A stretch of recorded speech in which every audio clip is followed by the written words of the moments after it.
In the 1970s, two intellectually precocious Jewish boys, Jonathan and Michael, forge a deep bond in the suburbs of New York. From the start, Michael is a figure of awe for Jonathan, a towering, bookish teenager who moves through the world with a preternatural confidence, devouring science fiction and philosophy with equal fervor. Their shared heritage and academic families provide common ground, but Michael's household crackles with a volatile energy absent from Jonathan's more stable home. As they navigate adolescence, Michael blazes a trail of intellectual and rebellious hedonism, while the more cautious Jonathan follows, often feeling like a spectator in his friend's dazzling wake. Their paths seem set for parallel greatness when both are accepted into Yale University, but a competitive rift forms, and Michael coldly declares that Jonathan cannot keep pace with his intellect, setting them on separate journeys. At Yale, their worlds truly diverge. Jonathan immerses himself in literature, grappling with the moral weight of his privilege. Michael, meanwhile, immediately establishes himself as a prodigy, engaging with graduate students on economic theory and publishing provocative letters in major newspapers. After graduating with highest honors, Michael secures a coveted position at a top-tier consulting firm, embodying the trajectory of a golden boy.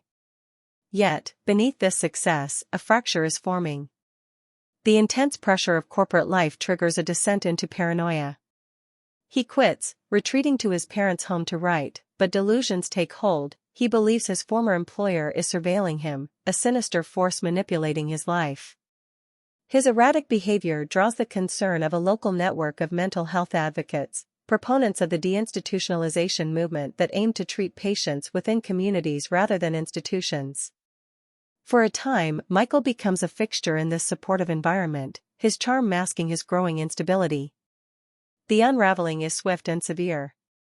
Michael's obsessions become violent and fixated, his writing darkens, his perception of reality crumbles.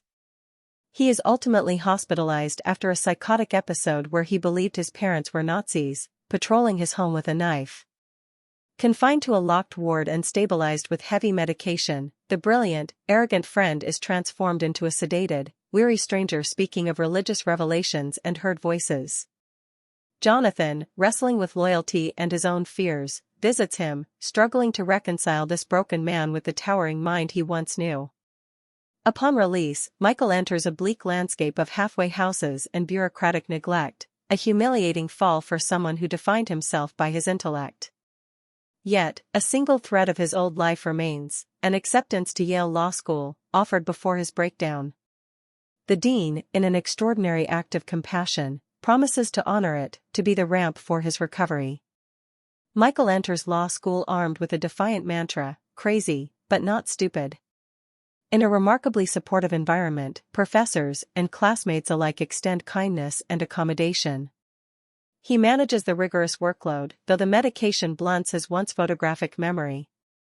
He is open about his schizophrenia with his mentors, who see in him a poignant case of brilliance persisting against terrible odds, and he finds love with a compassionate woman named Carrie. His story captures media attention, transforming him into a symbol of triumph over adversity, a narrative of the brilliant mind conquering mental illness. He graduates, secures a lucrative book deal to tell his story, and plans a future with Carrie. From the outside, it appears to be a miraculous redemption. But this narrative of triumph is a facade, masking a terrifying internal reality. The pressures of his public persona, the impending book, and the responsibilities of family life, Carrie becomes pregnant, prove catastrophic. Unbeknownst to even those closest to him, Michael begins to secretly stop his medication, believing he no longer needs it. The meticulously constructed life begins to crack under the return of his psychosis. In a state of profound delusion, he commits an act of horrific violence, killing his pregnant fiancée. The tragedy is not merely personal but a systemic failure, exposing the limits of goodwill, the fragility of recovery, and the devastating gap between society's inspiring narratives and the complex, often unmanageable, realities of severe mental illness. The story is ultimately a haunting meditation on the fine, fatal line between genius and madness, and the heartbreaking cost when a mind tasked with understanding the world's laws loses its grip on reality itself.